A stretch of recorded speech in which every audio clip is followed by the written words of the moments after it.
They have been to many other places.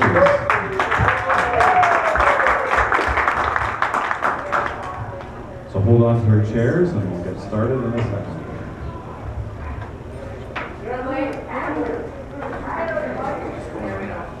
We may not have audio on something, so don't care when you go.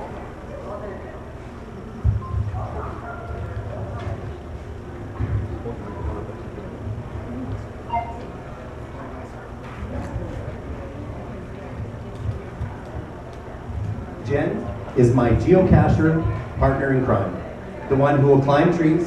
She sticks her hands into dark and bug-infested posts and uses her eagle eye to find 75% of our caches.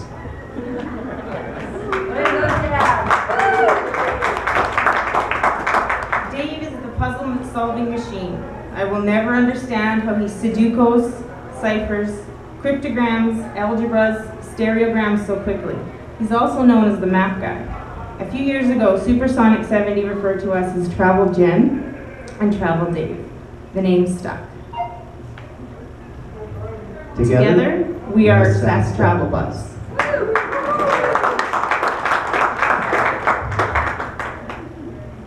Our goal today is to take you on a journey around the world, a world that has become our geocaching playground, a world that has inspired us to get outdoors, a world of airline tickets, passport stamps, illegal border crossings, sagebrushes, early mornings, late nights, long bus rides, rock piles, challenges, ditches, mud puddles, love-hate relationships with spruce trees, rescue missions, mostly to retrieve us, historical monuments, mosquitoes, ticks and tick checks, sunburns, frostbite, dehydration, and most importantly, a world consisting of friends turned family. The idea of traveling around the world, learning from other cultures, living out of a backpack, and struggling with language barriers is something that brings smiles to all our faces. There's a big world out there, and we want to see it all. Hamlet to hamlet, village to village, city to city, province to province, state to state, country to country, continent to continent. Finding geocaches along the way only adds to the excitement of travel. It brings a different aspect to each trip we plan. In 2011, it was time for some Latin flair. We planned a 2-month backpacking trip from Mexico to Costa Rica. GPS is in hand. Our first Mexican cache was found when we went on a tour of Isla Mujeres in our rented golf cart. Diving the blue hole in Belize was a dream come true for me, and logging a couple of caches along the way, well, that was an added bonus. Meeting the locals of foreign countries is something we also look forward to. While in Granada, Nicaragua, we heard about a little village that was close to an old fortress that could be toured. Turned out there was a geocache near the gate. We took a local chicken bus out of town and we were on our way. We ventured through back alleys and eventually wandered into someone's backyard. Lost. A young resident appeared shocked by our arrival, but a conversation in Spanish lightened the mood and he helped us reach the path, to which he said, "La vía es por allá," or "You go this way." We thanked him by buying him a soda. This was a much nicer walk and led us straight to the cache. We enjoyed a tour of El Cayo Pepe and learned that it was featured on Ghost Hunters International. Mount Everest is a place that has fascinated me for years. So many people. I've read books, looked through travel magazines, and researched about the early explorers. Love you, Jen. Okay. I should have took another Ativan. In 2010, it was my turn to make the journey, as so many had before me. After months of training and fundraising, I was on my way to Mount Everest Base Camp in the mall. Oh, jeez. Okay. You do it. I spent a couple of days acclimatizing in Kathmandu before making my way to the mountain. After over a week of hiking, I reached base camp.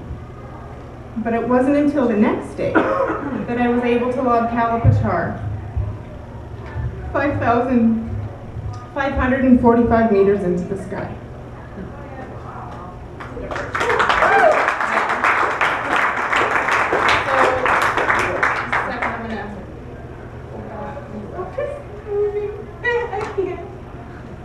Go back to it. Yeah. So that spot right there, that's Mount Everest. I didn't go to the top, but it's pretty cool to see it. Yeah, there's actually earth caches along the way as you go up, so maybe one day. Machu Picchu, Peru. A ruin that is filled with Spanish history and a geologist's dream. And also a few geocaches. I did the 4-day Inca hike trail in 2007, but it was Travel Dave's first visit. I acted as a tour guide as we walked the historical site. Iguazu Falls, Argentina, home to over 300 waterfalls and an earth cache. We traveled 16 hours by bus from Buenos Aires to our hostel in tropical Iguazu, Argentina.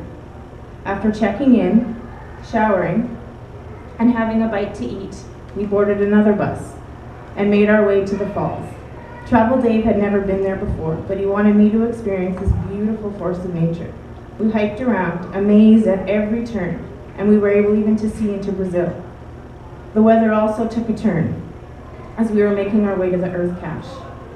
So it's kind of loud, but you'll get the point. Here we are at Iguazu Falls in the Garganta del Diablo, which is the Yellow Road. It is raining really hard, and over here is my sweetheart, Soap as well.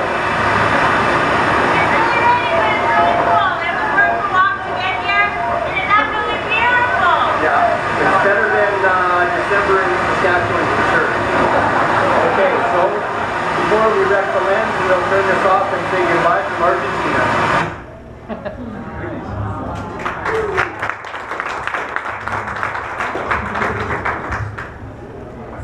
While traveling in South America, an opportunity, or a seed sale if you want to be honest, arose to head to Easter Island. So we spent Christmas night 2012 in an airport, awaiting a flight to take us over 3,500 kilometers from Lima, Peru to Isla de Pascua. Easter Island is a Polynesian island in southeastern Pacific Ocean. It is the most remote inhabited island in the world. We spent a couple of days exploring the island and finding geocaches along the way. For me, the geocaching highlight was taking our rented Jeep to the top of Mount Teravaca, and there were no roads to get there, in order to claim an earth cache. This is going to be really loud, but you'll get the idea. We are in Mount Teravaca, friend from Brazil. Hi guys. And we're at the highest point in Isla de Pascua, and it's raining. Yeah, I think it's going to rain. And it's a little cloudy. Okay, I'm gonna go around. So at this point, Jen runs away to the cover of the Jeep.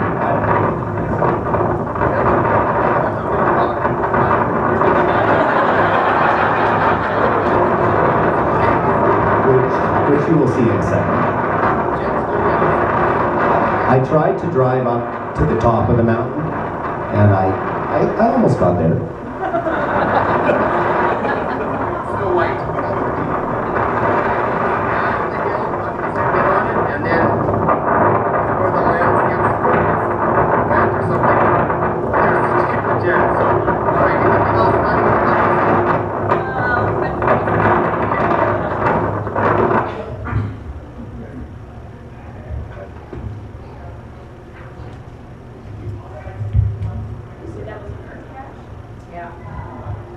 So that was the highlight cache for Dave, but my highlight cache on Easter Island was when we got to go watch the sunset behind the Moai at a GZ site. So a little different, but that's more my style, I guess.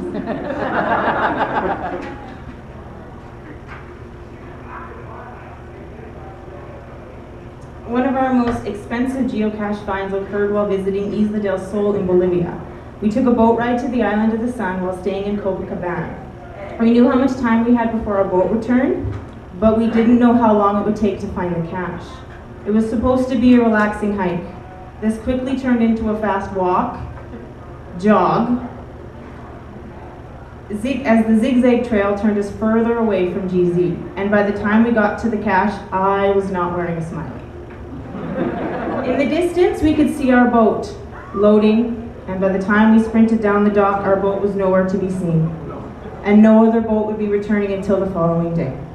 We didn't have a lot of money on us, as we weren't planning on staying long, surely not overnight. Travel Dave found a local who was willing to drive us to catch up to our boat for a cost. We paid what we could, and we're glad we didn't have to spend the night on the beach.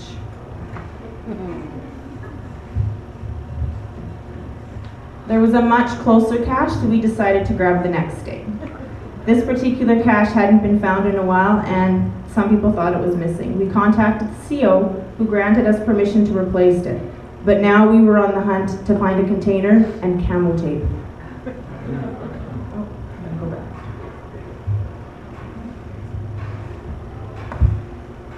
So some may be wondering why we climbed up this high. We're 4,000 meters above sea level in Copacabana on Lake Titicaca in Bolivia. Climbed up 350 meters uphill in order to replace a geocache. Most people wouldn't have done it, but we had to do it because it hadn't been found in a while. So we did our geocaching duty and we replaced it. It literally took our breath away. No doubt, eh? But what a great view. And back to Jen for final last words from Copacabana. It's beautiful. I say it at the end of every video. Had I known we'd be doing this, I probably wouldn't have.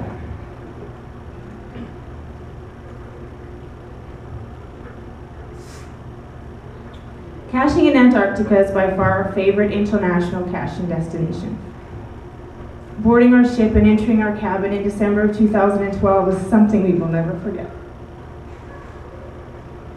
I was all about being on the deck, watching for whales, seals, icebergs, and of course the penguins. Travel Dave preferred to sip hot chocolate while waiting for his motion sickness to pass. We knew the areas in which we were anchoring, and we were excited about the earth caches we could log, one being a possible first to find. We studied the cache pages and took copious amounts of photos to make sure we had enough information to log the find. We fell in love with Antarctica and everything it had to offer. Good morning. We have made our second official landing on the Antarctica Peninsula. We've done an amazing hike up a mountain. It's gorgeous here. The sun is shining. You really don't need mitts, toques, jackets. It's absolutely stunning. And it's extremely surreal. There's no movement on the water. And that sound that you're hearing are the penguins calling just behind me. And this beautiful lake in front of us. As we come around, You can see our ship. our ship's there in the distance. And right in front of us is the penguin colony. These are the Gentoo penguins. Here they are. All right, any last words? I love it here. Absolutely love it here. Bye-bye, dear. I am surprised. I cried when we got there and I cried when we left. One of the craziest caches we did, not only in Antarctica, but in our entire geocaching career, involved a tradition that some travelers partake in when they travel to Antarctica, the polar plunge. I wasn't too keen on the idea, but with Dave feeling a bit under the weather, I had no choice. There was an earth cache to log. However, he wanted to experience it with me. So we kind of rushed into the water. We want to get this thing done with. And at the start, it's very warm. And you're like, well, this is easy. And then as we get a little further on, I'm going in, and it's getting colder and colder. And you can hear Jen in the back going, I'm done. She turns around, runs back to the shore. I'm like, well, I got to do this. And I had a cold. So I just raced in. I put my head under, and it felt like I was like electrically shocked. It was something else. And I went to like touch my nose because I thought it was bleeding. Like it was nasty. And I just got out, and that was that. he didn't really leave the cabin the next day.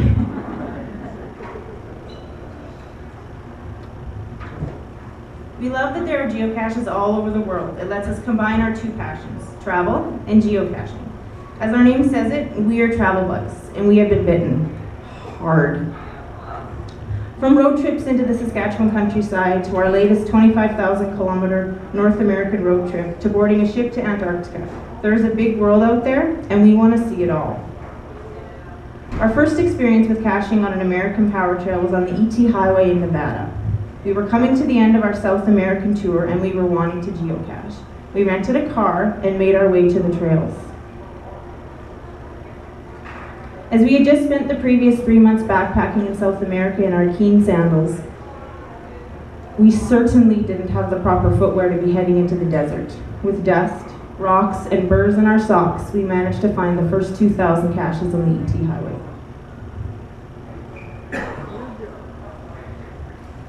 And I don't drive, so I was the one that had to open every single film canister. So that's what my fingers looked like after. And that's what the dash looked like in our rented car. That was a new rented car. We love caching in the desert. The power trail is endless, the heat overpowering, and the scenery magical. In June 2013, we planned a caching trip with our friends, Scratch One. Our ultimate goal of this trip was to complete the General Train GeoArt in Idaho, 1,000 caches. We planned our attack and we were excited for another adventure. Shortly after crossing the border into the United States, I looked into the rearview mirror and I said, oh my God. One of the bikes that we had brought along had come loose from the bike rack and it was bouncing down the I-15. Like, it probably jumped. No one saw it like me. It was like 20, 30 feet in the air. It was crazy. Luckily, no one was behind us and no one was hurt. We were able to locate parts of the bike that were scattered everywhere. Thankfully, a new one was purchased when we got to Boise. Caching over several mornings until the heat got to be unbearable, we finally, eventually finished the General. So we got to this one and we climbed this great mountain of rocks and we looked for a while. And we didn't find the cache, but the experience on getting up there was well worth it.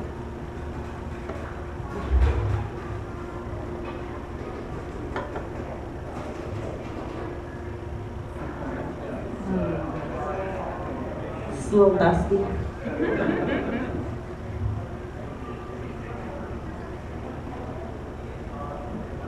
Little rattlesnake that Mike and I found, but I had to get a photo, so I got as close as pretty much he would let me, and that was it.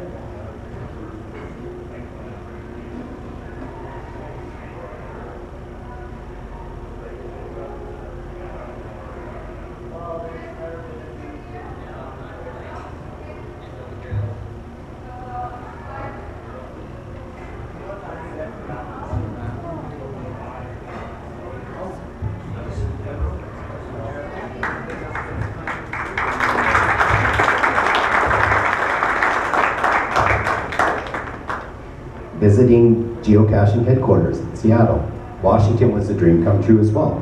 You always wondered what Groundspeak was, and when Seattle became a place to visit on our North American road trip, we couldn't resist.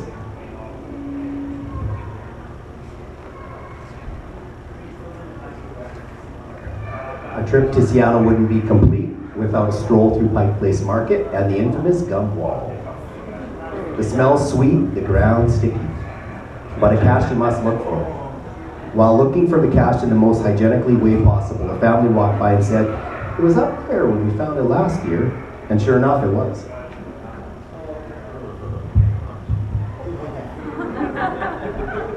Jen with the cap.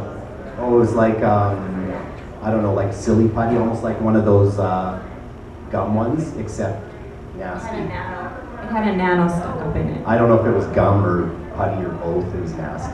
And we would have never found it had it not been for this like guardian family, because it was, we started picking for a while and people were wondering what we were doing. It wasn't good. Most people were put, like I said. No. I was picking. Fair enough. Decades of history explode from the buildings within the National Mall in Washington, D.C. History that had us up at night, combing the internet to find a little more information about our neighbors to the south. Virtual caches had us walking all over and claiming smileys as we went on our way. Standing in the exact spot where Martin Luther King gave his Eye of a Dream speech was something that may not have happened if it had not been for the coordinates of a virtual cache in that very spot. And we were fortunate enough that when we were there touring the Korean memorial site, there was actually a reunion of the soldiers that had fought in the Korean War, and they were being pushed along in their wheelchairs and telling stories, and so it was kind of a very surreal experience. And Americans, they do have a really good way of putting out memorials. They just do them up like awesome. They just do such a good job. As a kid, I played the role-playing video games. It was my date game, created by Lord British, the Ultima and Dragon Warrior series. Woo! Yeah, you know that? Oh yeah. Awesome. So when a family visit brought us to Austin, Texas, we couldn't resist finding the necropolis of Britannia Manor 3. We spent 7 hours working our way through the city and its clues, but the finale, which is, I guess it's a bit of a spoiler photo, was well worth it. Caching in Central Park, New York City takes you to places a Muggle tourist may not venture to, and places where there is no getting away from the busyness of this beautiful park. Walking past the Dakota building was a perfect way to end our stroll in Central Park. We took time to think of John Lennon as this was his home.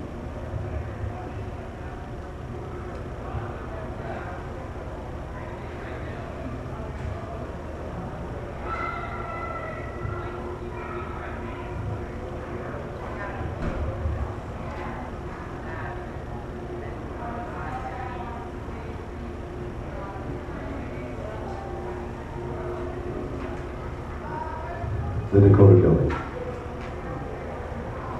Geocaching has taken us to some interesting places within the United States. Driving from state to state, there is always something interesting to see, and for the most part, a geocache to be found. Texas offers up old cars sunk in the ground, and a trip to the historic Branch Davidian for a sense of peace one never thought could exist in this area. Chicago, the iconic bean. Mount Rushmore soars high with American patriotism in South Dakota, while an alien invasion has taken over Roswell, New Mexico. Utah plays host to the Bonneville Salt Flats. And in California, there is nothing like driving and caching the historic Route 66.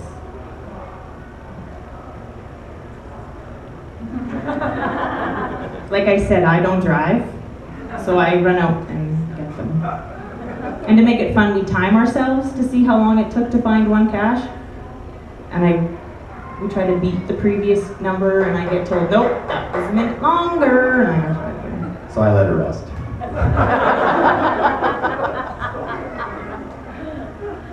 In the fall of 2013, we planned a 25,000 kilometer North American road trip. It was a trip we'd been dreaming about for years. We were excited to see the beauty of our own country, Canada, true north, strong and free. The Canadian part of our journey took us from Saskatoon to Victoria, then onto the east coast, picking up caches of any type along the way. We were truly living the dream. In BC, we ventured out of the city and into the woods and along shorelines. We wanted to see the Peace Arch, which is there, which is right at the border to the United States. We got to the coordinates of the virtual cache easy, but navigating our way back into traffic and staying into Canada, well, that was another story. When you accidentally cross the border and you don't have your passports and you go through the Nexus line by mistake, you get asked to pull over and you enter the building and you wait. So we did, for a while. It felt as though we were on an episode of Border Security. We brought Travel Mom with us, and that was her first time crossing the border. And so, I don't think she'll do it again. But eventually, after 2 hours or so, we were cleared to go and thought it's time to stay in Canada for a while. As we headed east, our eyes were open to what our country was wanting to show us. Geocaches placed by locals brought us to landmarks we had read about in travel magazines, and places locals were proud to claim as their own. Walking away from finding a tree within the old city, a virtual cache in Old Town, Quebec, a local says, "Nice cannonball, eh?" Oh, the innocence of a muggle. The beauty and mystery of the maritime provinces became evident as we drove the Bay of Fundy Parkway and arrived at the Hopewell Rocks Earth Cache. This natural wonder did not disappoint.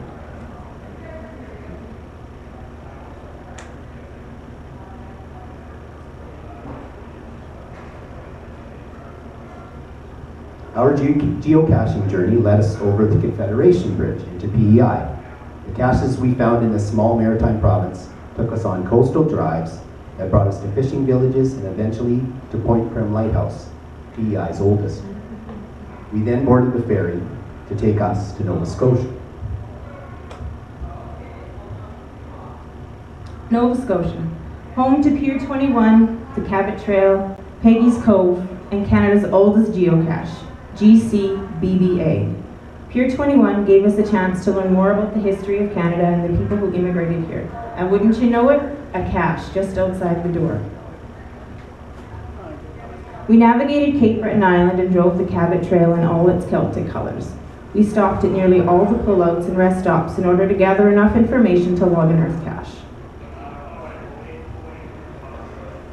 Peggy's Cove. Not for those who are unstable on their feet, but yet a must-see for anyone traveling in the province.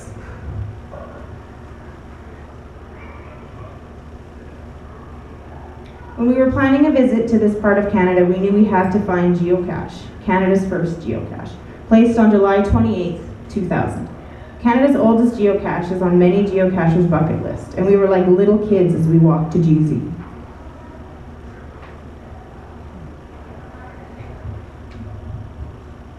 One of the first things we do the night before any road trip is plan a route via geocaching.com. Travel Day will study the best route based on caches we need in interesting places along the way. Virtual and Earth caches have brought us to places off the beaten track, out of and within our province.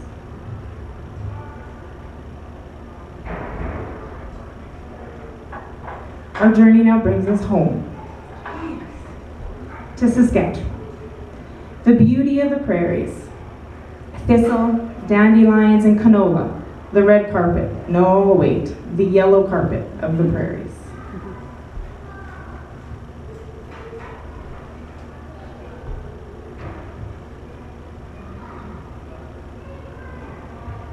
Mosquitoes, the musicians of the prairies, serenading us with their not so relaxing hum. Cows, the prairie stalkers, watching us with puzzled looks as we stick our heads into bushes and running to fence posts looking for a cache. No matter where we travel or how long we are away, we always come home.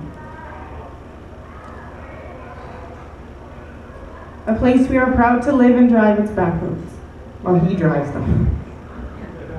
I just tell him to stay out of the holes. A place we are proud to say is hosting this year's mega event. Saskatchewan was first explored in 1960, and today, July 19th, 2014, it continues to be explored by us, geocachers. With our GPSs loaded with maps and coordinates, we venture to places unknown, sent there by our peers, a fellow explorer who has carefully crafted and camoed a container, researched the history of any area, and motivated us to get out and play. We play in the Canadian Shield in the north, the interior plains in the south, and those who venture further north are taken into the boreal forest.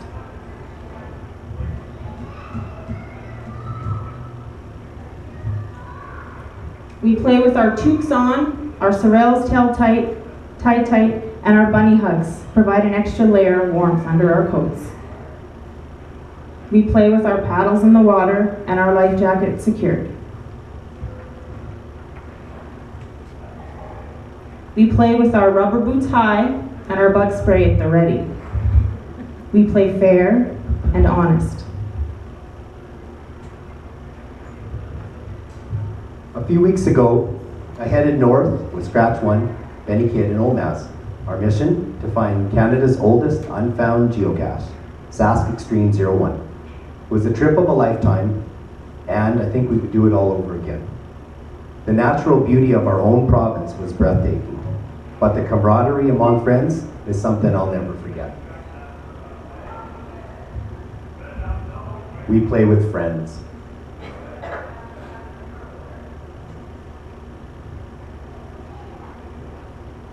Her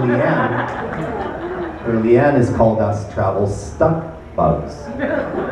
Sand, mud, puddles, snow, and ice. And Thursday we proved we can even get stuck in a canoe. You name it, we end up in it, and we usually don't get out on our own. There are even 2 caches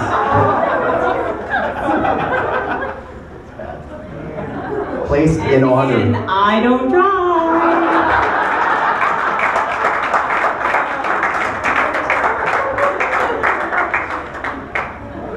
So we have 2 caches placed in our honor. On the way to rescue SaskTravelbugs and Benny's D&J cache, both placed by Benny Kidd, or as we like to call him, Papa Geo. As geocachers, we live up to Saskatchewan's motto, strength of many people.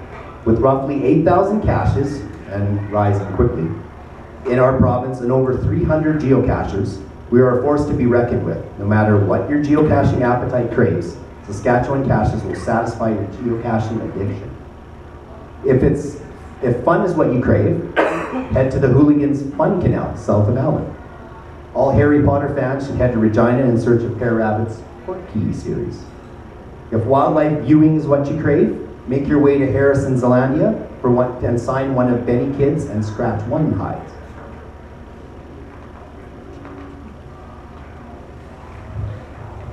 One of my favorite Regina caches is by NASCAR and Vanas, Ninja Turtle Hideout. I told him it was one of my favorite caches that I never found, because in order to claim it, you have to put yourself in a precarious position to get this, and I wasn't ready to head in, so I sent Travel Jet in. Sure did.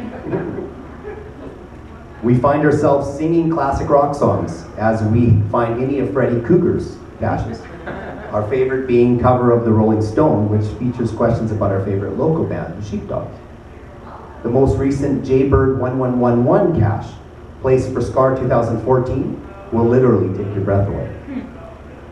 Tracker Chicks will get your blood flowing as you make your way through her A Night at the Sanitarium, night cache. Just talk with anyone from Saskatchewan and we won't run short of local caches to talk about. And we know that those of you who are visiting from out of province and country and continent will leave here craving more of those Saskatchewan caches, but I've heard you won't miss the mosquitoes. Caches that will educate you on Rider Nation, and caches that will take you on a self-guided tour of Corner Gaps in Rollo, Saskatchewan. When we first started geocaching, we had no idea what a mist was. We were racking our brains as to what it could be. We would get to the cache site and try to find things that started with the letters mist. Then in the middle of the night, Travel Dave says, Sweetie, are you sleeping? I got it. To which I replied, what? And he says, a mist is a micro in a spruce tree. Needless to say, we had a few caches to return to. We had no idea what the M and L zone were, or reading a log that said cache had been bitsered. We tried to Google them, but nothing came up. And who the heck was this beaver dude? Yesterday, today, and for the remainder of the weekend, we will play in Rosthern, Saskatchewan. For some, this will be a new part of the province, country, and/or continent to explore. We encourage you to get out and explore the town of Rosthern and surrounding area. Take time to walk the main street, visit the library, visit the Station Arts Center and tea room for some homemade soup and bread. Take time to visit the Rosthern Mennonite Heritage Museum, listed on the Canadian Register of Historic Places. Make sure to sign your name on the many geocaches placed in the area. Hot spray a must. Learn about the people and places that have made Saskatchewan a place we're all proud to call home. Saskatchewan is not a province to simply pass by. There are trails to be hiked, paths to be biked, lakes to be paddled, roads to be driven, potholes to get lost in, geocaches to be found, people to meet, and friends to be made. Our lives are tailored in a lifestyle that works best for us. I'm a casual social worker, and Jen, substitute teacher. We live a meager life. We are rich in the experiences we have shared together. Let it be through geocaching or travel or both. People often ask us, how do you afford it? I'll reply, how can you afford not to? Thank you.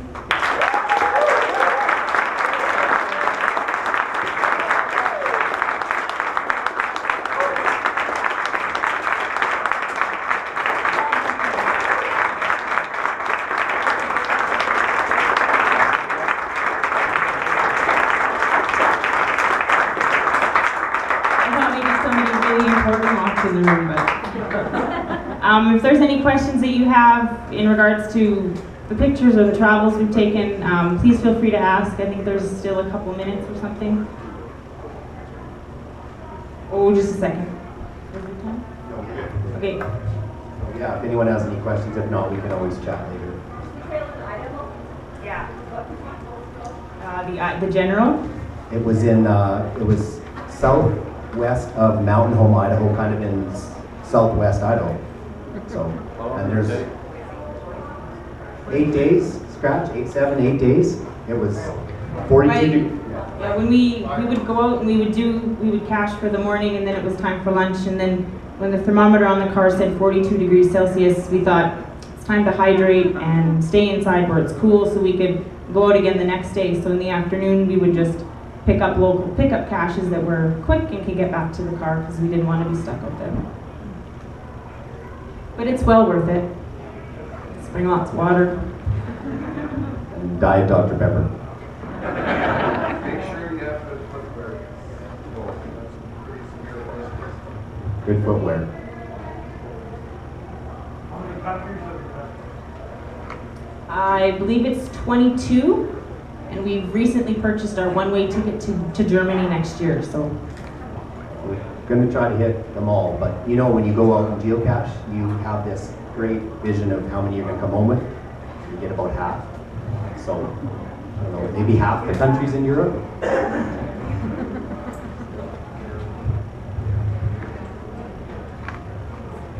anything else? We've been up here for a long time and we're ready to get away. Let us go. On behalf of the EPOC Committee for Living Skies, I'd like to present you with a thank you and a gift as well. May it help you in all of your travels, and a travel bug so you may be discovered along the way. Thank you very much.